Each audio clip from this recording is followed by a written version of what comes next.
All Hey, right, we're what's up, good. everybody? Joe Fazio, welcome to the GolfJitsu podcast. Today, we're joined by a special guest and new co-host of the GolfJitsu podcast, Mr. Jon Delbrugge, the Bruiser. Uh, John, welcome, man. Just a little history. John and I have been following each other on Instagram. John, I don't know if you want to give out your Instagram tag real quick. Yeah, focused on golf. Focused At on focused golf. on golf. Yeah, So go follow him. John and I have been please. following each other for quite some time, and we started kind of getting introduced to each other via the interwebs, and messaging back and forth, and we realized we had a lot more in common than we originally kind of thought. And I kind of had to take a break from doing the podcast because I knew that I wanted to add somebody to the mix, but that finding the right person that was into golf, but also into like martial arts, or in our case, Brazilian jiu-jitsu was a tough find. And John and I started talking. We got on a phone call earlier this week and realized that there was like some pretty good chemistry. So we figured we'd give it a roll and see what happened. John, can you tell us, like, so you have a pretty extensive background in MMA with professionally fighting and stuff like that. How'd you get into the mixed martial arts? I was always an athlete.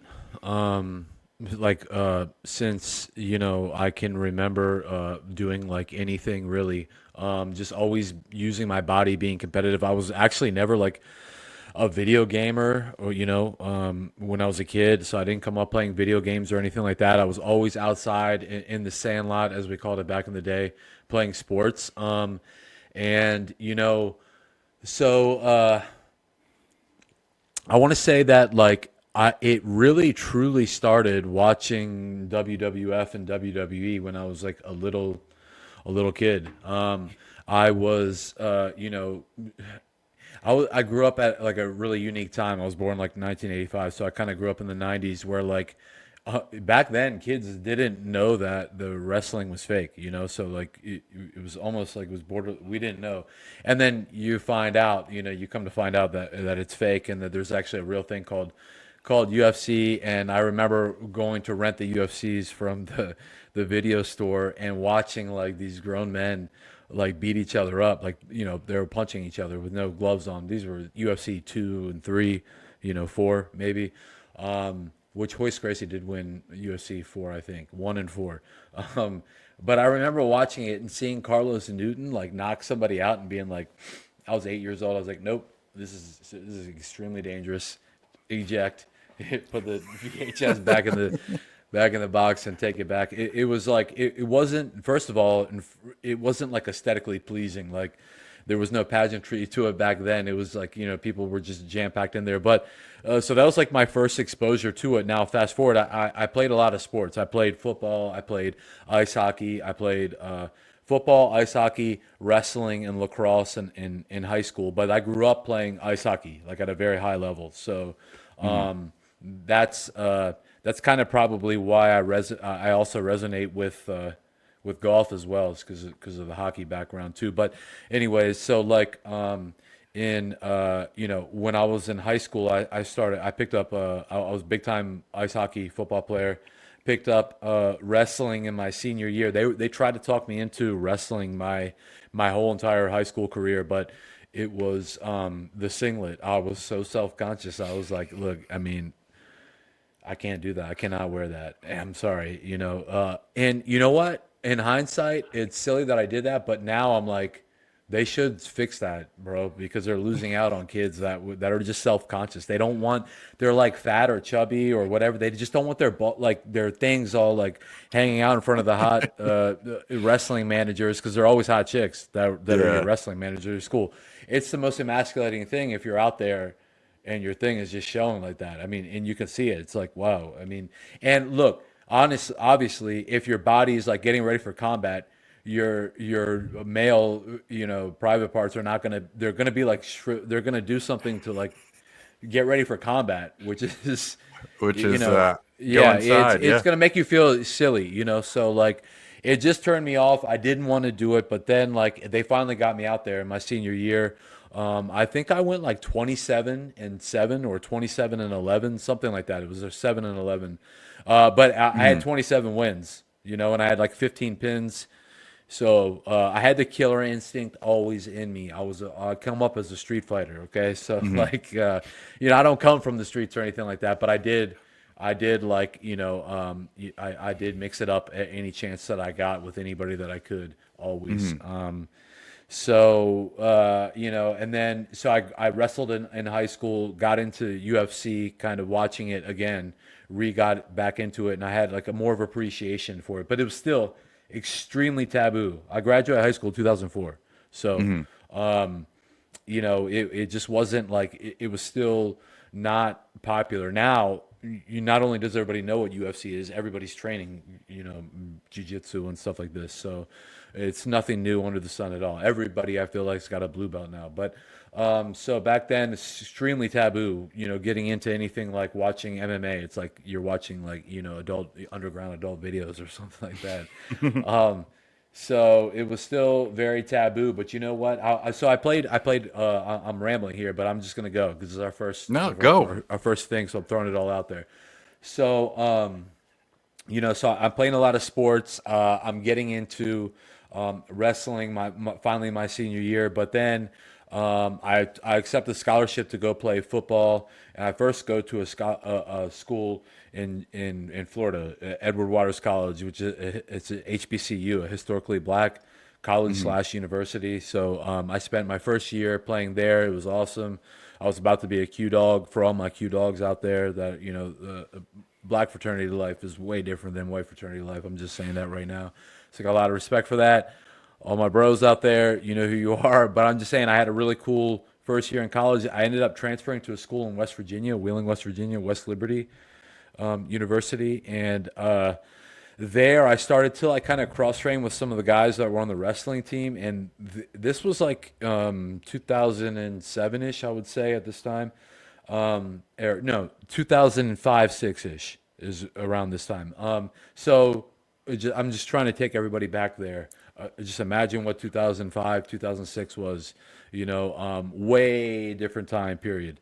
And for guys like me and you, people like me and you, Joe, like we can actually remember back then. It was like, man, we had the internet. It wasn't as crazy as it is now, you know. So it's like we did have that connectivity that everybody has now, but it wasn't so prevalent and it wasn't so fast paced. So it was kind of a very unique time. But so I'm in college. I ended up transferring to to a place in West Virginia, and these kids are like wrestling Division II on their wrestling team in the NCAA, and then they're also simultaneously fighting amateur MMA fights. You know, now Mhm. again in 2006, these are literally underground human cockfighting things, Yeah. basically, and these guys are doing this. So I'm like training with these guys.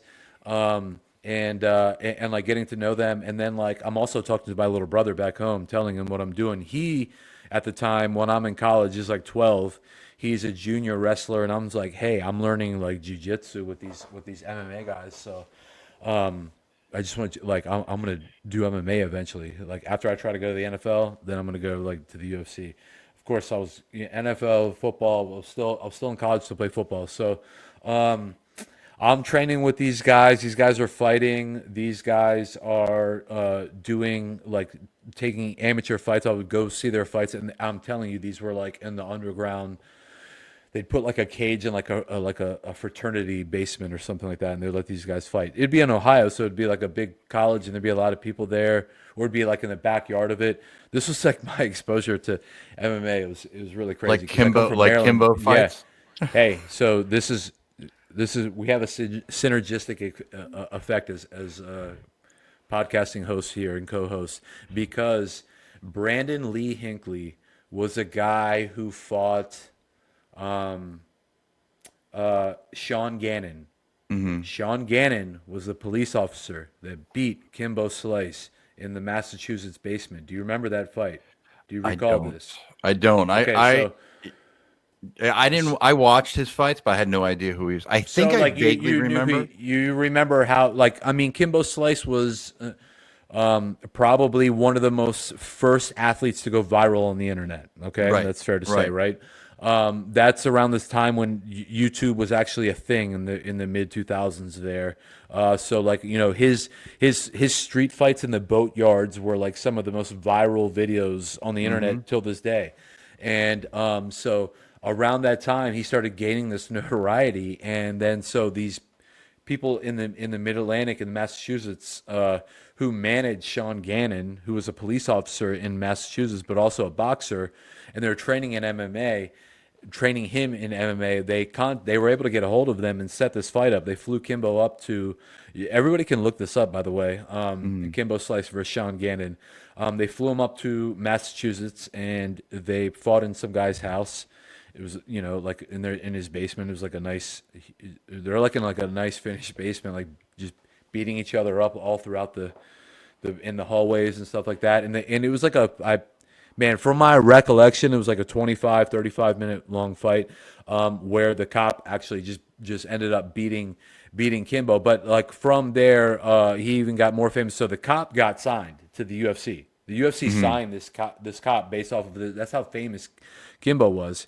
They signed this cop. They bring him in, then they give him Brandon Lee Hinkle. Brandon Lee Hinkle was the guy that went to West Liberty University. He wrestled at West Liberty University, my college. So I come from that. I come from a history tradition of college that produces MMA fighters. But anyways, Brandon Lee Hinkle ended up beating Sean Gannon really badly. Sean Gannon was a nobody, and Brandon Lee Hinkle, I love you, but like you're like one of the pioneers out there back in the day. But so I'm like getting exposure, hanging out with these guys. Like, these guys are like fighters and stuff like that. And I'm training with them, and I'm like, it's just growing on me and growing on me. And like, I want to do this more and more. And then I'm telling my brother about it. And then one day he's like, hey, I signed us up for a Naga in Richmond. And he's like, you come back. Mom said you come back home from like spring break that weekend. So let's go and do the tournament on Saturday. And I was like, whoa, yeah, fuck it. Let's do it. And then so at the time I was like 225 pounds, and I was looking at the weight classes and I was like, oh, it looks like I can make a 205.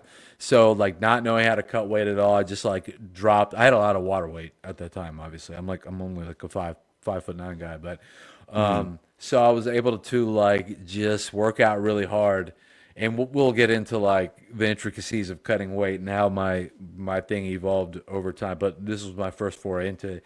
I cut basically 20 pounds in like a week to go do this tournament. Drove home from college, picked my brother up. Drove to Richmond, Virginia. Like went from West Virginia, Maryland to Richmond, Virginia, and then like checked in at a hotel. Did a tournament the next day.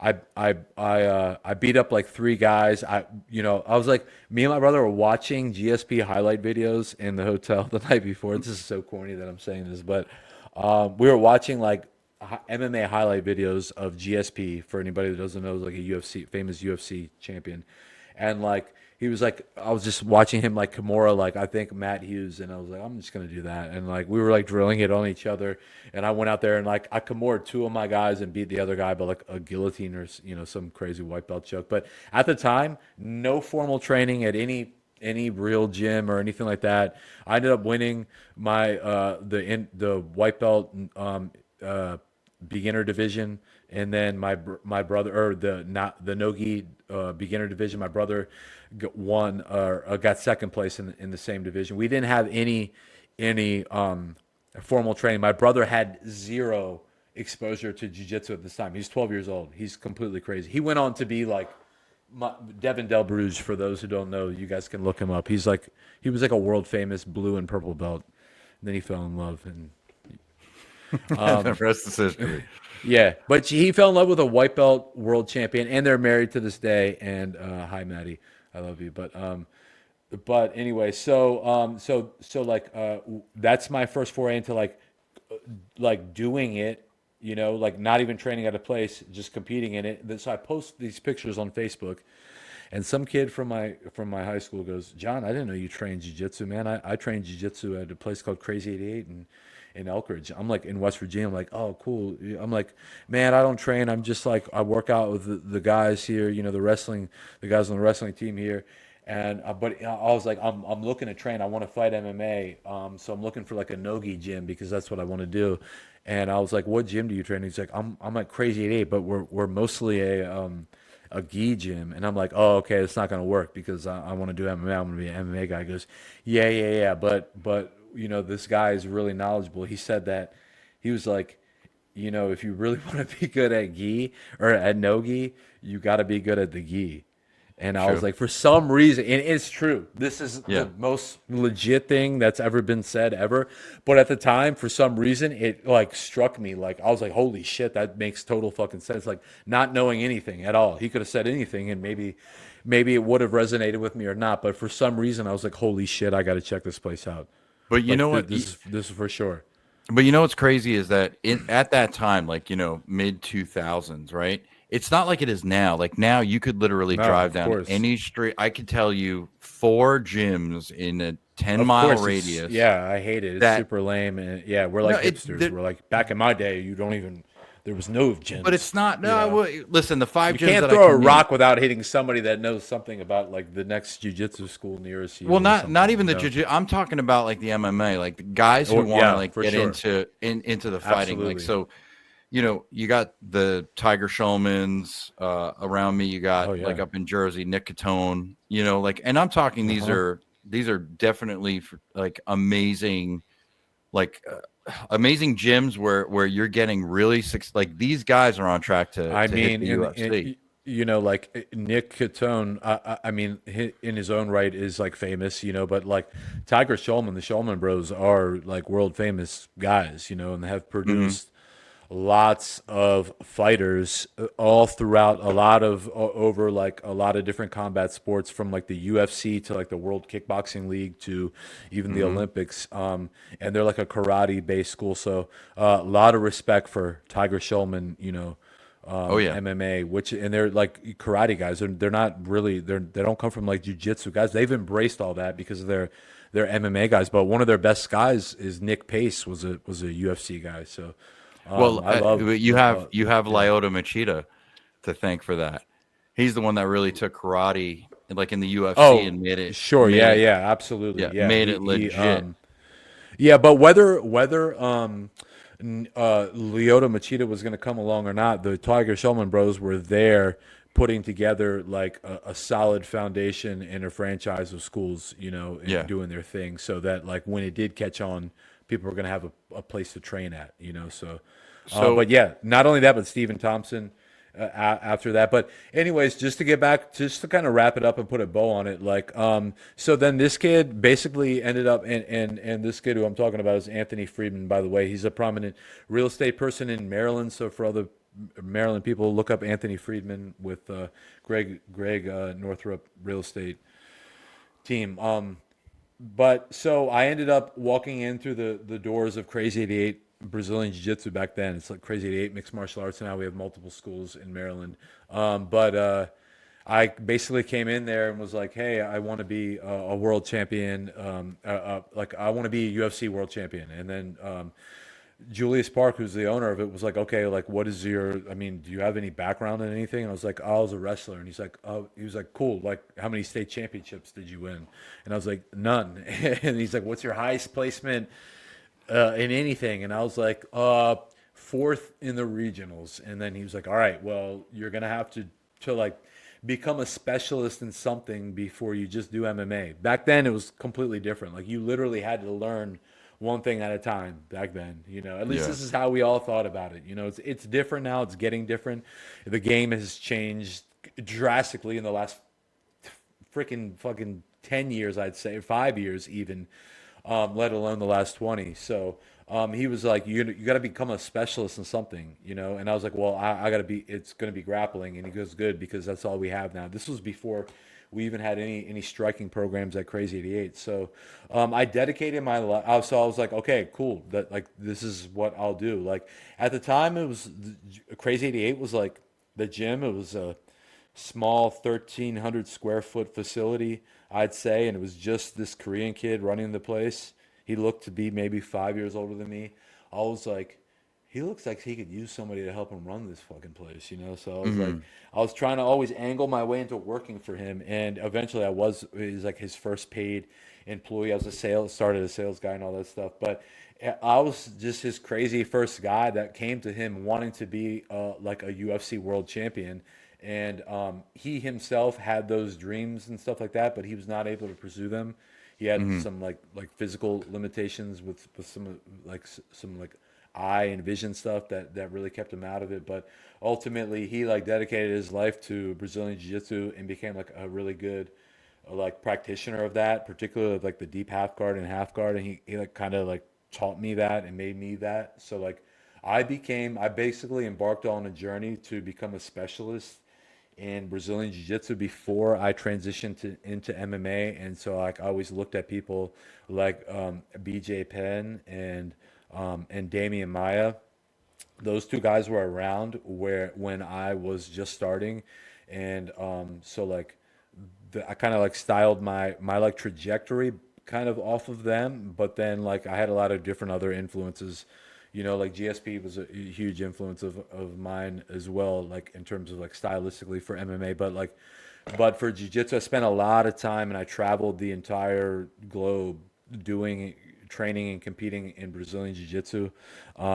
And so like I had a lot of influences on that, and it's because of my dedication and devotion to Brazilian jiu-jitsu is why I've been able to branch out was able to like kind of pursue a successful run at mixed martial arts. And like although I never like really competed as a fighter in the UFC, I am in the UFC like as a coach and manager type thing, So like I Hmm. did kind of reach my final destination, I guess I could say. So like I never have any like, hey, do you wish you could fight? I'm like, no, I'm there on the sidelines coaching, like in the NFL that is fighting, and I'm like, this shit is moving way too fast for me, so But I'm good. but I've you itched all also my scratches.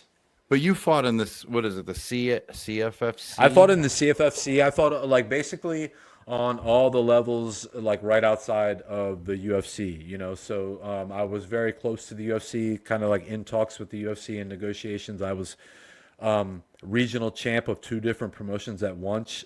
Ring of Combat, which Hmm. is a prominent New Jersey promotion, which has put over like 300 guys in the UFC. Hmm. I was champion of that and Shogun Fights, which is a regional top regional promotion here in Maryland.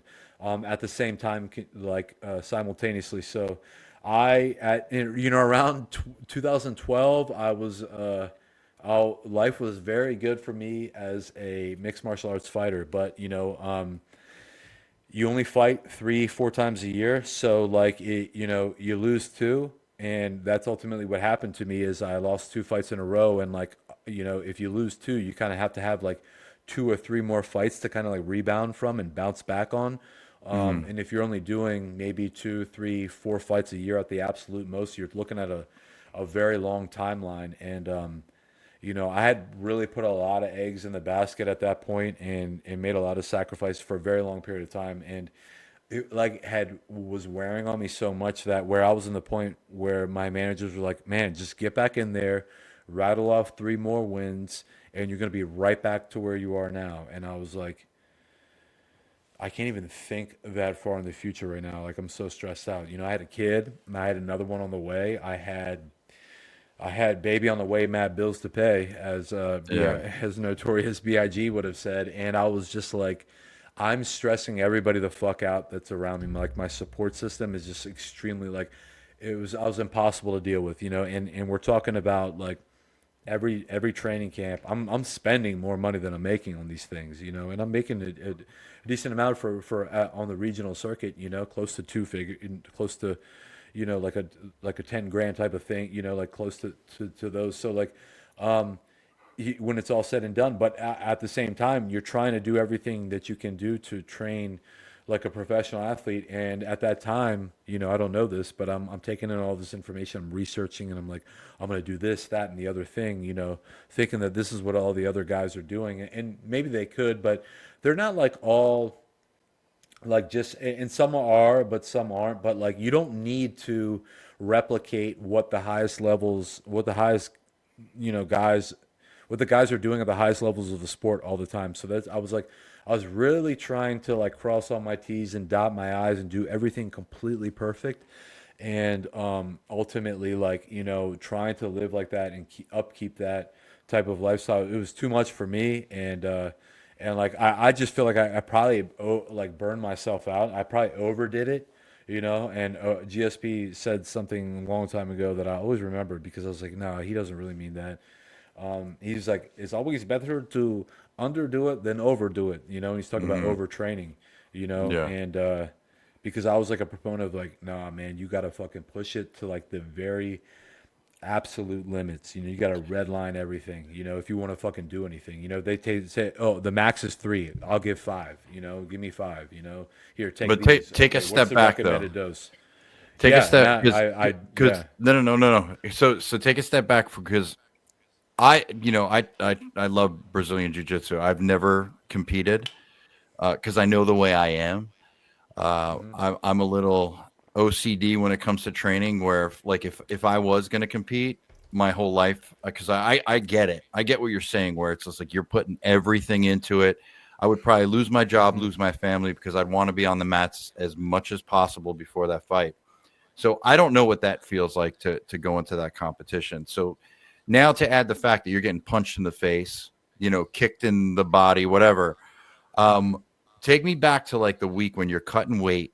What's it like to cut weight, first of all? And then I want to know what it feels like the days leading up to a fight, like the anxiety, like, the days leading up to a All right, fight, so the so so hours, let's the start with the minutes. cutting weight. After the cutting weight, come back in, and then we'll pick back up because I will forget that. So I want to interject because my ADHD is going to flare up and I'll forget the latter. But let's talk about the weight cut because this is like a prominent thing in like all of combat sports, because everybody's always trying to get an edge, whether it's like with steroids or Right. vitamins or whatever the fuck. Yeah. People are going to always do that. And so, like, if you're going to tell a guy, like, hey, all you got to do is weigh in at this thing, and then you can weigh in whatever you want after that. And wrestling and jiu-jitsu, you basically weigh, well, wrestling, there's a bit of a, like, maybe an hour long thing before you go, but jiu-jitsu, you weigh in, you go right to your thing. In all international tournaments, you weigh in the bullpen, you got your gi on. They call you Jon Delbrugge, come weigh in. They grab you, they weigh you in with your gi on, and if you miss, you get disqualified right there. Right. And these are at international tournaments, so you got to be on weight. You can't be like cutting a lot of weight. You can't be doing crazy shit. You got to be get in the best shape of your life, and whatever you're at with the gi on, like That's the just weight be class you somewhere fight in. comfortably around there. Yeah, that's gonna be your Yeah. fighting weight for jiu-jitsu. But you Yeah. you just gonna have to be it's gonna be like lifestyle type stuff. But like MMA, you got 24 hours before you're gonna fight again. So guys are Hmm. gonna get completely insane with this. So when I first started, I was 225, 230 pounds coming in from college football into jujitsu, and I'm a 5'9" guy, so like I'm trying to get as wide and as fast as possible. So I'm not getting like a big powerlifting blob or anything like that. Like Hmm. I'm like I still gotta like know what I'm doing, but like I'm very big. Like certainly not optimal for fighting or anything like that. No. So like I already right off the bat knew I was gonna have to lose a lot of weight. So like right when I started the type of training that jiu-jitsu and MMA did, like I probably lost like maybe like 20 pounds and kept it off right away, so I probably got down to like 200 like Hmm. that and kept 200. I was like living, walking around 200, no problem. And then so that's when I started like competing jiu-jitsu around like middle heavy 194.5. And so like that was like really encouraging a healthy lifestyle to like diet down into 190. It's just dieting me down into getting more into like what a not like obese body metric BMI schedule is getting like, right? Because at this time I'm like super obese if I'm like 5'9", 220 pounds. So I'm sorry, this is getting long, but it's all right. It's our first podcast. I'm laying the ground roots of everything. So like I slowly get myself down to where like, I'm walking around comfortably at like 180, and I'm fighting at 170 amateur. Okay, and then so that's not a big problem when you're walking around 180, 185, and you're fighting 170. Okay, No. you don't really even have to know that much about how to lose it. If you're a grappler or something like that, really all you got to do is sweat, not eat a whole lot of carbohydrates, not eat a whole lot of salts. We keep it light with the protein, maybe some fats, some nuts, and some water for like maybe a day and a half of just pure hell. And you'll make something. If it's like 10, 12 pounds, you can just sweat that out with some like true grit and some toughness, right? But like when I started to get pro, or when I was getting ready to become a pro, my coaches were like, "Hey, just so you know, like to have a legitimate shot at becoming like a UFC champion, you're gonna have to fight at lightweight." I'm like, "Well, how? I'm 155. 185 pounds. Yeah, Yeah. 155. That's like 30 pounds away." So ultimately, what I did was had to get with like a guy who ran a lot of the workouts for Conor McGregor. His name's George Lockhart, but like if anybody wants to look it up, he still works to this day with like a lot of celebrities.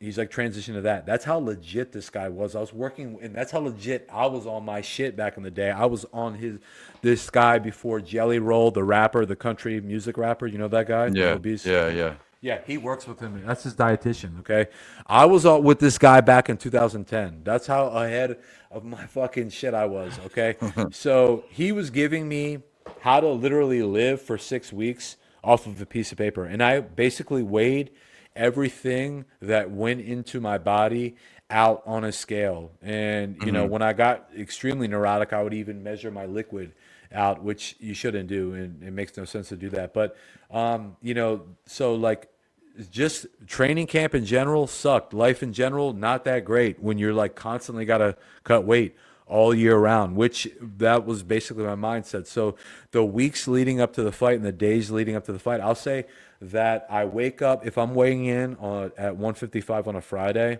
I wake up, if I got all my shit together and I'm doing everything correctly, I wake up that Monday at 173. No heavier than 175. That's for sure. 173, and then I'll go from Monday till Friday morning from 173 to 155. And then so I try to time it up so like weigh-ins maybe going to be around 5 p.m. on a Friday night, so that like about I'm going to hit 155 probably around like 1 o'clock, 1 p.m. Okay. So, I'll wake up probably that day of weigh-ins. The best I have ever done it was I wake up at 156 and I just hang out and I float that pound until weigh-ins. And sometimes weigh-ins are at 5, sometimes they're at 8 p.m. if you're fighting in Atlantic City. Absolutely terrible. I hate it because you got to sit that whole day, and you can't sleep because you're cutting weight that night. And you got to go in basically that Thursday, is going to be a real rough day for you. And you're going to end that night cutting weight, and you're going to end that night going to sleep after you have cut weight without being able to replenish in any way, shape, or form. You're not going to be drinking anything. See, that's the You, sick. you, That's the thing I can't understand is that you're putting your body through this insane you're killing yourself. process, You're basically. hurting yourself very badly. Yeah. You're Right, taking but years then, off your life.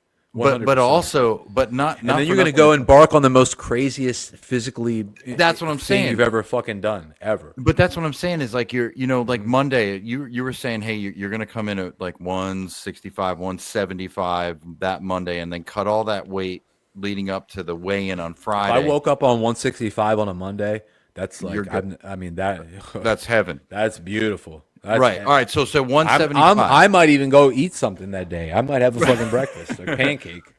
But you go. But this is what I'm saying is like, all right, you wake up at one.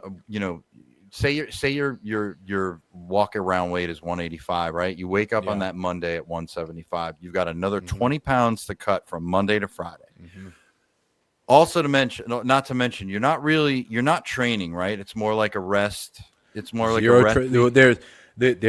So I'm glad you Calisthenics. asked this because I would have forgotten this because like you have to like Back in the days, it was more structured. You knew that you were gonna fight. Like there wasn't so many opportunities going around. Like now you have to be ready on a drop of a dime. So guys have to and I'll touch on that later. But back then, you signed a contract even for like an amateur fight, and you were like, I've got 8 weeks for this.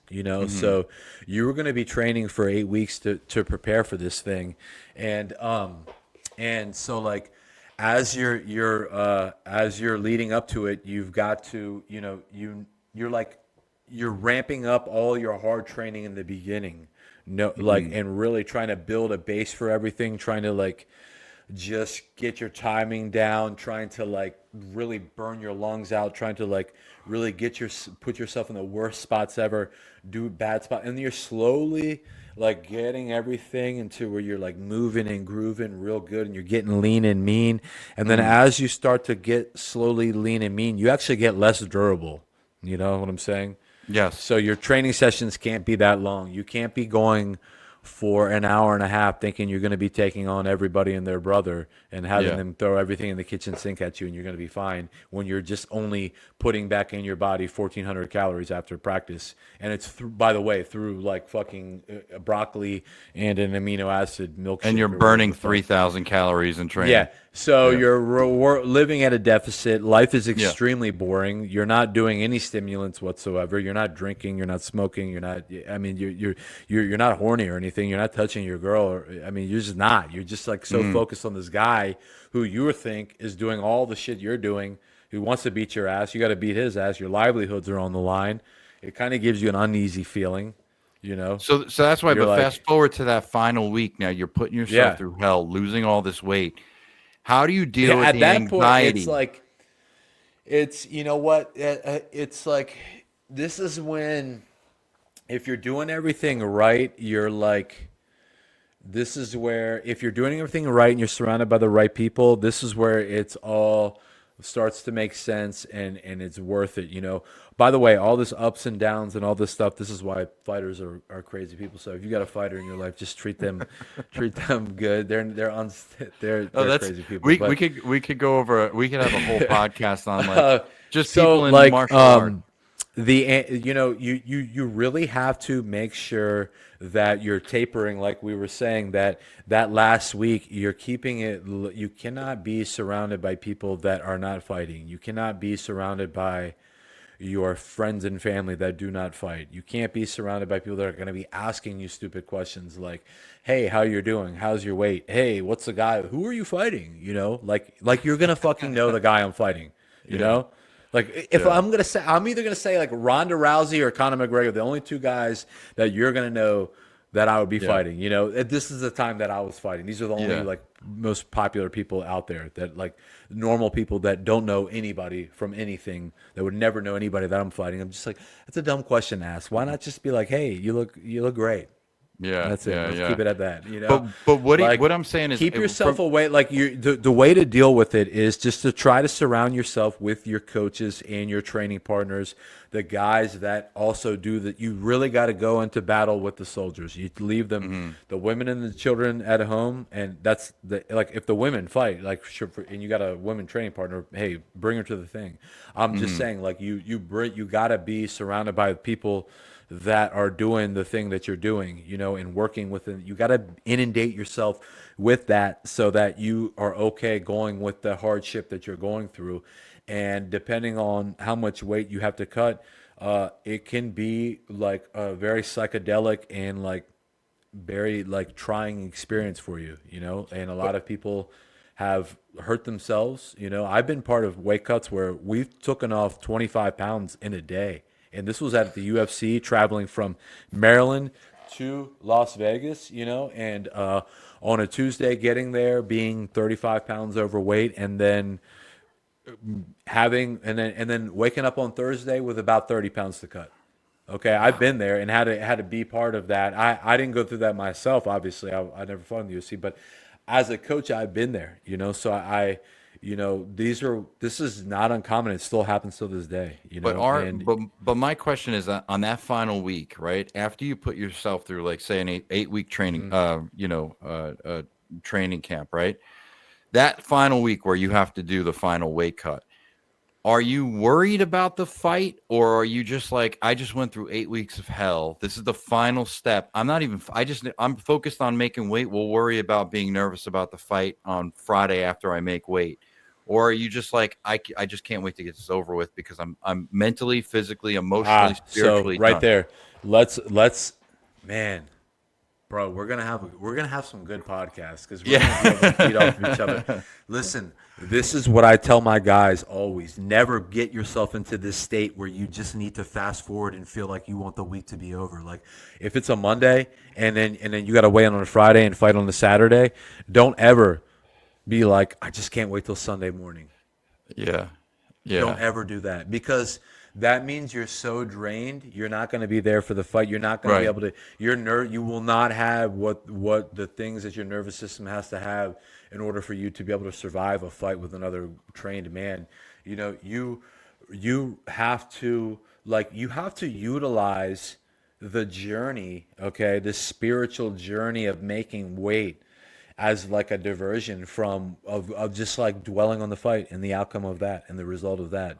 Yeah. So that's Don't ever so ever the ever making focus on weight. the result of anything. Just focus on making weight because that can help you take your mind off of like I just want to win this fight, you know? Right. But sometimes the guys aren't going to have to always focus on the fight. That's why like, heavyweights, they don't know how to, their fight weeks are way different. Yeah. Imagine Yeah. being Yeah. a It doesn't heavyweight that matter. weighs 245 pounds and the weight limit's 265 pounds. Yeah. Shit, you could go eat a buffet the fucking day of the weight. Yeah, it's like, But once you make so, But once you make what, weight, right? Once you yeah. make weight, so we get through Hell Week. You make your weight. You Hmm. cut say 20 pounds, 30 pounds, whatever it is. Now you made your weight. You're carb loading like crazy, right? That night before just to get back up because a lot It's of like so now they made it so that like IVs are illegal in the UFC, but there's still guys that do them in other promotions, not the UFC, because you're not allowed to do them in the UFC. But back in when I fought, anybody could do IVs, so we would get IVs immediately after weigh-ins, and we would Mhm. slowly put liquids back in our body, and then like we would slowly get back like replenish ourselves with like liquids and fluids before we took on solids. So it was a Mhm. scientific process to even put weight back on. I would weigh in at 155 and fight at 183. It's which So is insane. insane. Insane. Which is And if you don't do absolutely it right, insane. you get very bloated and you go in there and you're not feeling your best trying to do all that. So Yeah. you're not optimal always trying to be the heavier guy. It doesn't mean you're going to be No. the best. You're But always going but to win either. But all right, so once you get past through that you're reasonably back to your walk around weight, right? What are the emotions that you go through the day of the fight? From the time you wake up till the warm up to get your body loose to the fight. Like, what do you think? Like, what's your thought process? Is it reviewing everything you've gone over for the last 8 weeks? Is it like what kind of nerves are you feeling? Because it's like I mean, just to go. ask, just to get like I went through some crap recently with like I was having gut issues, right? Mhm. And there was a time that like over the winter I couldn't get to class, or if I did go to class, I was nervous. And this is something like like and I can kind of feel I understand the way fighters are, right? Getting punched in the face or getting kicked in the head or whatever. It seems like a daunting thing, but like we're humans are amazing animals, right? Where we can condition our bodies to deal with that pain. So it's like if you get me in a bow and arrow choke, like if somebody sees a bow and arrow choke, they're going to think that's the most devastating move and it hurts and this and that. But if you've had it done to yourself, if you've had it done to yourself 100 times, you get used to it, and it doesn't hurt as bad. You tap or whatever, you can deal with the Yeah. pain, right? We condition ourselves. Even though I was so conditioned, I would still get these nerves, like when I step on the mats. Maybe I was gone for 2 weeks or whatever. I would get these nerves like, oh my God, I think I'm going to be sick, like, or like I'm going to crap myself like while I'm on the mat, or I'm going to vomit, halfway through the round or whatever.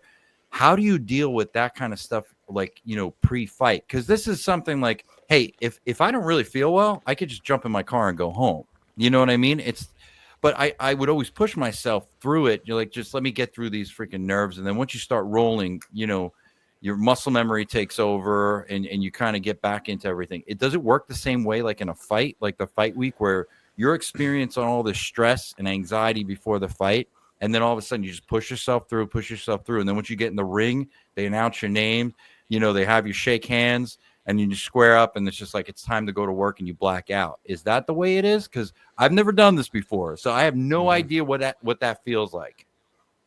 So I've went through all of the different thought processes that you've just described. Of like just going through every conceivable thing and situation that you could think of, to like not even being able to make sense of anything, to just dwelling on everything. But I'd say that you know the like so the like for my thing was like I always know that like my background in sports, like even though, and by the way, like I played all those sports, but I was never like maybe like a blue chip prospect or anything. I was always like a grinder and a guy Right. that like just tried to really just like grind to make it. I was not like a guy who stood out because of the how silky smooth he was or anything like that, right? Even though I Yeah. played in college teams and things like that, and I played with really good guys. Um, but like so, but I did like to compete, and I did like to show up on when underneath the lights and just make it happen, no matter what sport it was. Like I like to Mhm. compete, so I have that in me, and so I was always able to draw upon that, no matter how hectic or crazy shit got. I just like, hey, yeah, like what if this, what if that, but like I want to do this more than I give a fuck about anything like that. You know what I'm Right. saying? So Yeah. like I'm just like I actually want to fight and like do good in this fight more than I give a fuck about me being scared about like this happening or Right. that happening or Right. this Right. happening. So it's like I want to do this so much that I'm just gonna fucking deal with that, Yeah. and I'll bury it inside of me. And I probably have done that before. And I don't know. It's like, I'm not saying like I dealt with all those things, but like, all those insecurities are all the trauma or the anxiety that like I felt like just leading up to the fight, like right before. I mean, like I, man, sitting back in the Borgata, about to walk out, or the Royal Farms Arena, where there was everybody from elementary school teachers, from um, you know, best Rich friends Franklin. and all this stuff for hanging out there. Like I wouldn't actually give a fuck about Rich Franklin watching me fight, but like just if you ever listen to this, Rich Franklin, no hard feelings, bro. But I'm just saying, like, just I mean, I've been at Royal Farms Arena fighting in front of like 10,000 people, and 3,000 of them are for people that I knew. Yeah. I remember, being backstage about to walk in there, just thinking to myself, why the fuck am I doing this? I Yeah. could be doing anything else in the world right now. But like Yeah. I fight MMA. Like why am I doing? I got so much anxiety going through. But then like it just kind of you're just like, no, bitch, this is fucking happening, and you're doing it. You want to do this, and then you just rise to the occasion. But honestly, you know what? The great ones don't think like that, and the guys that compete really well don't think like that. They're mostly totally in the moment, and they're not getting choked up on things like that, and they're not thinking in third person views. I did, and that's why I really don't think I ever reached my true potential as a competitor. I mean, I was 9-4 as a pro, and I was 7-0 as an amateur. And I competed. I was Europe. I mean, I placed at the European Open, Brazilian national champion, Pan American medalist, all this stuff.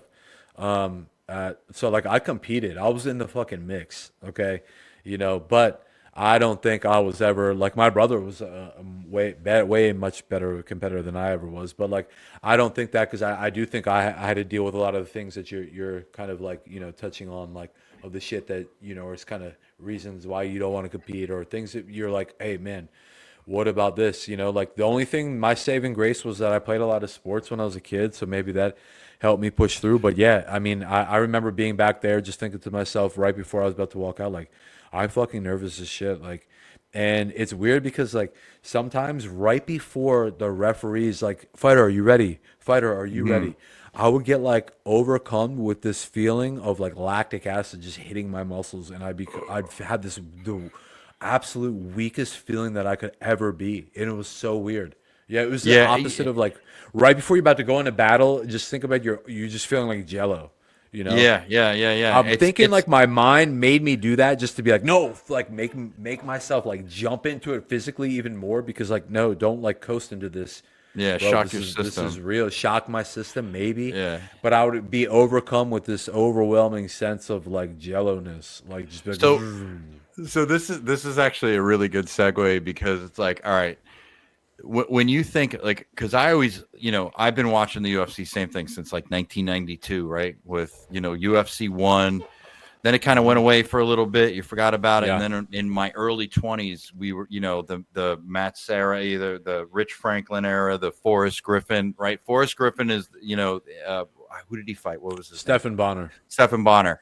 That fight kind of just blew. That Yeah, fight is what the put him on the UFC stage owes for sure. Yeah, to for just sure. blow that up, and it became huge. And that was around what, 2005 R.I.P. ish. Stephen Bonner, by the way. Yes, yes, R.I.P. yes. Um, so so you take this, like, where I look at these guys, right? They're gladiators. They're, Mm. you guys are gladiators, right? How do you go from probably one of the most badass sports on the planet to now saying, I want to play golf? I want to be a golfer. Well, believe it or not, golf has always been kind of near and dear to my heart because for probably about the first like 7 or 8 years of my life, I was raised by my grandparents. Mm-hmm. And my grandfather was a big time golfer. He owned an HVAC company back in the late '80s and early '90s. It's still going till this day, but like he had it back then. So he was a guy who had worked his ass off. He was a Polish immigrant, and he worked his ass off, and golf was his thing. So like spent a lot of time playing golf, and like I just remember since a very young age, like his garage being filled with just iron, just golf clubs, just Mm-hmm. wall to wall.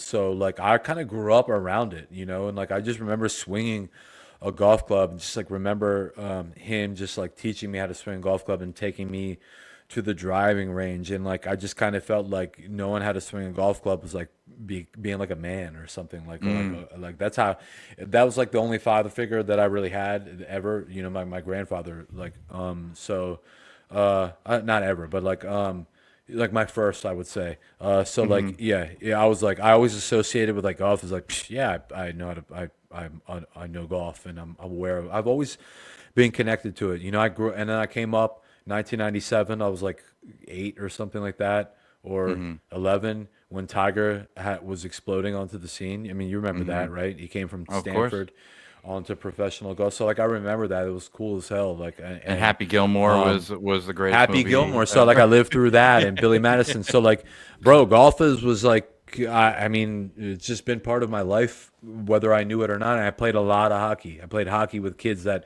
went to the NHL. I played with and against kids that went to the NHL. I can skate very, very well to this day. I can go stick handle, and I could probably play for. I'm like, honestly, I consider myself like a Bo Jackson, if you will. Okay, a polymath of sports.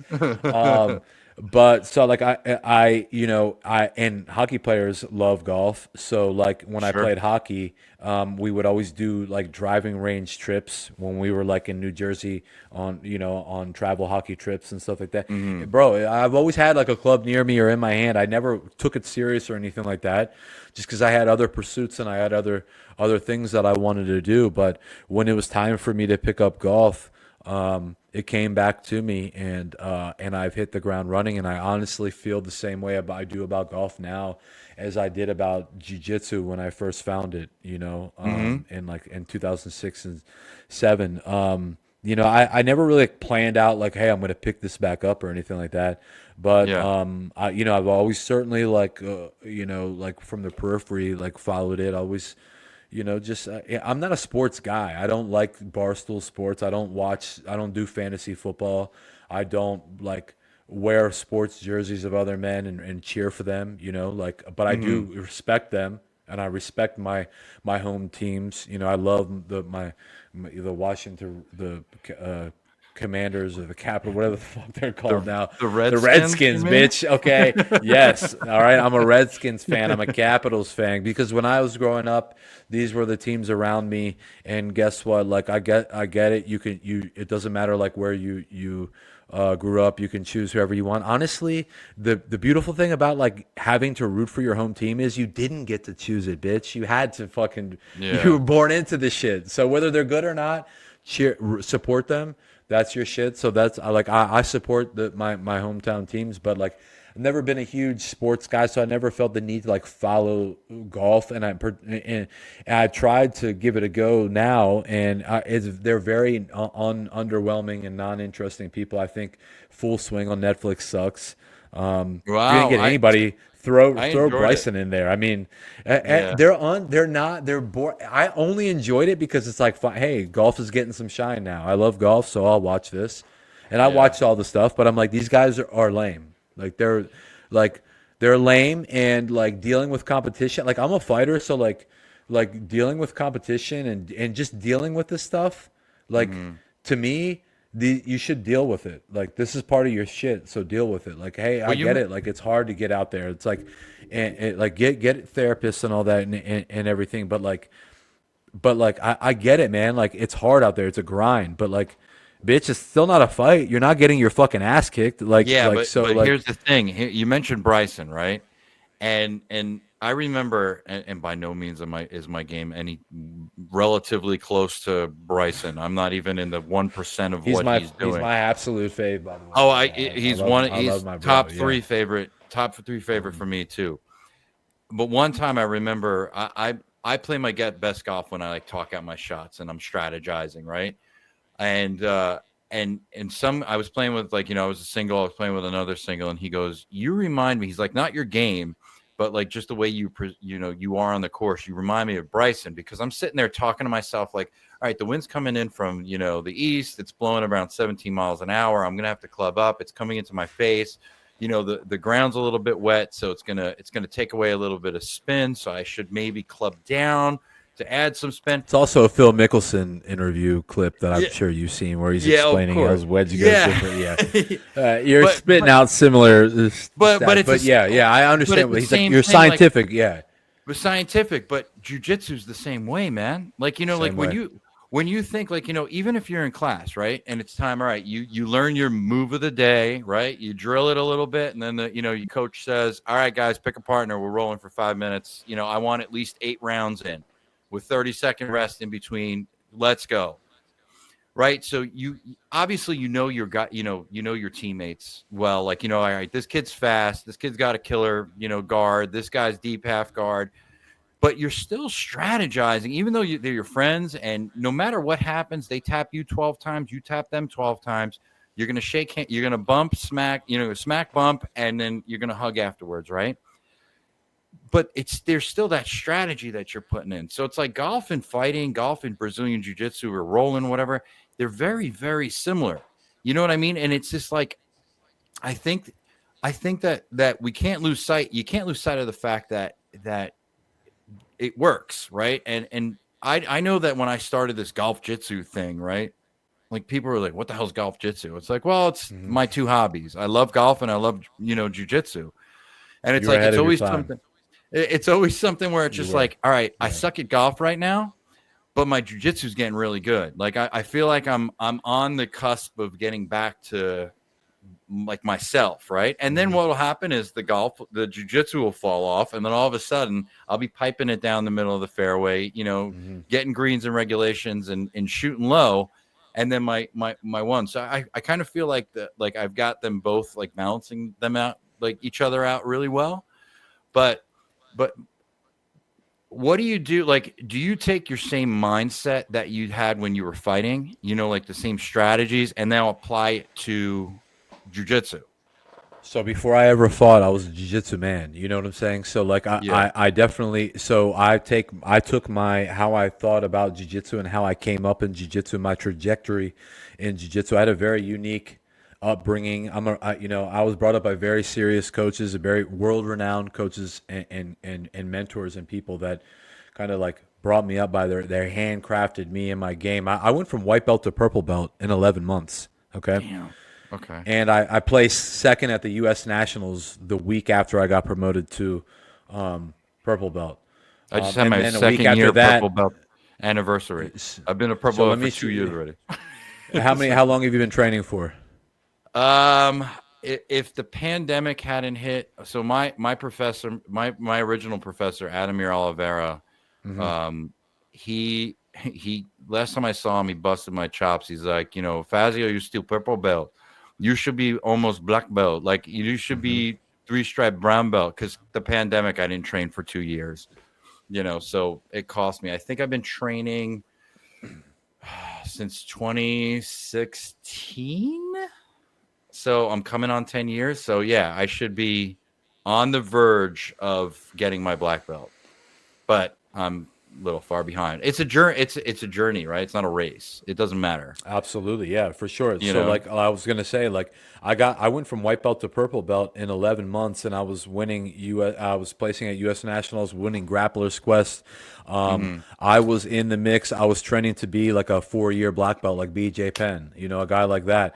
But then once things started to ramp up in MMA, I focused on that, and I started to go to Thailand and do all these things that focused on MMA. But I was still always a jiu-jitsu guy, and I always competed in jiu-jitsu, even at a purple belt. But I was a purple belt for 5 years. Okay, Yeah. I've been training jiu-jitsu since 2006. Okay, Right. and I'm a black belt now, and all this stuff. But yeah, so like my journey, it all comes out in the wash, is what I always say. Like people, it's like, hey, I thought I was gonna be like go through from white to black belt real quick, but no, like I No, went it's not from that white to way. purple real quick, but then I went from purple to black very slow, and because Well, that that's just was because my journey through it yeah, all, but with MMA, it's like it's different. You're not going to go for deep half guard in MMA. You've got I your did rear though. naked. I did. That's a crazy thing that you just said that, because I'm a deep half guard specialist. I love deep I'm a half deep guard. half guard guy. I do deep half guard for MMA. I'm a huge proponent for deep half guard. But like anyways, but like jujitsu gave me the foundation to do everything that I do in my life. Like because I made it through that. It was the only thing that I did, and it was the first thing that I did where like I fell in love with my coaches, and my coach became like my father figure, Julius Park. Hmm. And before that, I always had like animosity towards authorities and father figures and things like that. I never got along with coaches or anything until Julius. And then he really kind of took me under his wing and taught me everything that he knew. And he himself, Korean Ivy League educated guy from Cornell, it like gave me this kind of like swagger and just different flavor about me that just made me more powerful than I had ever been. And then so once I made it through his system and his upbringing, and I got exposure to a lot of other different mentors and stuff like that. It just gave me all the different ingredients I needed to like truly as far as like my jiu-jitsu game and stuff goes, like nobody who is not like an actual competitor like in the UFC or like winning like competitions, Hmm. doing something is gonna that's where my level is of like fighting in game is like I'm still like very much a formidable person. I don't compete or anything like that, but like I'm not gonna have any hard rounds in the gym by anybody who's not a competitor. That's for certain. You know what I'm saying? Like Yeah. so, I don't. I never have any like ebbs and flows of my games of how maybe like you do. Like as a black, I'm just Mm. an old school black belt. I'm like an old man. I'm a legitimate old man. I've almost been alive and have been training jujitsu longer than I've been alive and not training jujitsu. So like I don't look at jujitsu or like martial arts the same as I do anything else. Like I can't live with it, can't live without it type of thing. You know what I'm saying? Like I I'm can't still live. involved to yeah, I'm I still can't live involved in without it. the UFC till this day. If I never see a UFC again in my life, I don't give a shit. If I never Well, you see know what? one UFC again, I won't care. But I love the UFC, and I still go to them. I still work for and with the UFC. But like I've seen so many, I've been in it. So like the only thing I care about is like truly being on the mats with the guys, like at least maybe 3 times a week minimum. Hmm. I'm good. Yeah. That's all I Yeah. need. Other than Likewise. that, my focus is all about my swing. It's all about golf. It's all about like You talking about Bryson? I'm a single length user. Okay, Are you? I've had yeah. I'm a Jumbo Max XL user. Okay, Uh-oh. so yeah, I'm a yeah. So like my life, everything I love, it's all golf for me. You know, And and you I know what? just Like, I take jujitsu blueprint with golf though, 100%. Like but you were you know what? saying. Like this is a good spot to kind of like wind things down too. And the thing that I'm super excited about this is that we don't live so far away. You know, like it's not like you're on the other side of the country. I'm down in your area a lot. So just guys and gals who are listening to this podcast, please follow along because we're gonna actually be doing like content. We're gonna meet. We're gonna play golf. We're gonna roll. You're gonna watch John beat the piss out of me, right? And we're gonna videotape it. Like when I head down to Maryland, I'm gonna bring a gi. I'll bring no gi if he wants to. Gi, And we'll do gi. well, we'll do the all right, Gi, fine. yeah. But yeah, I'm a we're gi gonna guy. train. We have a lot of cool content coming. We have actually a lot of really cool guests that we have that I've been working on getting on the show. Like the next podcast, we're gonna have a friend of mine who is my Muay Thai slash Bruce Lee coach. He actually did a fight choreography on a movie that was filmed up in North Jersey, which is insane. So he's going to be our next guest on the podcast next week. And as summer hits and the spring hits and my travel schedule changes, I'm going to be heading down to Maryland. And again, we're going to try to work it out. One day we play golf, one day we roll, or we just go play golf. And then the 19th hole will be the mats. And then you could watch John beat the ever loving piss out of me. How's that? Absolutely. That sounds like, man. So, like I was saying, or like you were saying, we're going to be filming content. We're going to be training with each other. We're going to be playing golf with each other. Like, if you have suggestions on like things, feel free to hit me up at least, or hit the podcast channel IG page up at GolfJitsu. But Joe, like you were saying, we've got a lot of good guests.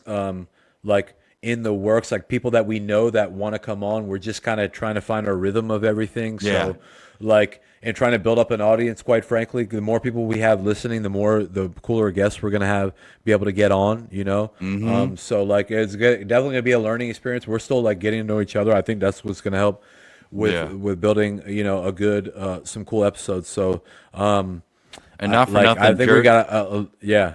Jersey's like the Sorry. epicenter. We've got some killer black belts and some Oh, for sure. world-renowned jujitsu artists, jujitsu practitioners, and teachers and coaches in this state. That just being local, I was, they've we've met and they want to come on the podcast, but like John said, like we want to build this up. So please, listen on any of the platforms, Spotify, iTunes, give us a like, give us a follow, rate it, give us a rating too, because that usually helps boost the numbers. Follow me on Golf Jitsu. My IG is Golf Jitsu. John, yours is Focused on golf, and then Fo- Delbrugge MMA. I've got two. They're both. I've got a lot of followers. I don't have a lot of like people. People follow me. They don't interact with me for some reason. So please, give me some love. All right. I just want to get some things going. Maybe we'll get some free T-shirts or a hat or something. A Titleist hat out of this. no Titleist. What are you talking about, bro? Callaway. Come on. Callaway. Sorry. Come Yeah. on, we got to Paradigm driver. represent Callaway. But Absolutely. yeah, so this podcast again, we're not going to sit here and talk about the odds on as we said, as John said earlier, we're not going to talk about the odds on who's going to win the Masters and how much money you're betting on it. I don't care about that stuff. I wanted to my idea and vision of this was, I like golf podcasts. They're great, but there's nothing but you're talking about golf every week. I like jujitsu, but it's just like, all right, great. This whole idea was more like a Joe Rogan of golf and jujitsu and martial arts in general. So I don't care if you're a Kempo guy, if you're a Brazilian jiu-jitsu, a Muay Thai guy, a karate guy, or gal. That's what we want to talk about. It's just the whole lifestyle of golf and jujitsu. But yeah, please like and subscribe. And next week's episode, all episodes will be dropping on Monday mornings. And next week's episode, we're going to have my buddy on who just did the choreography of a major motion picture in North Jersey. But with that being said, shit. we out. Later.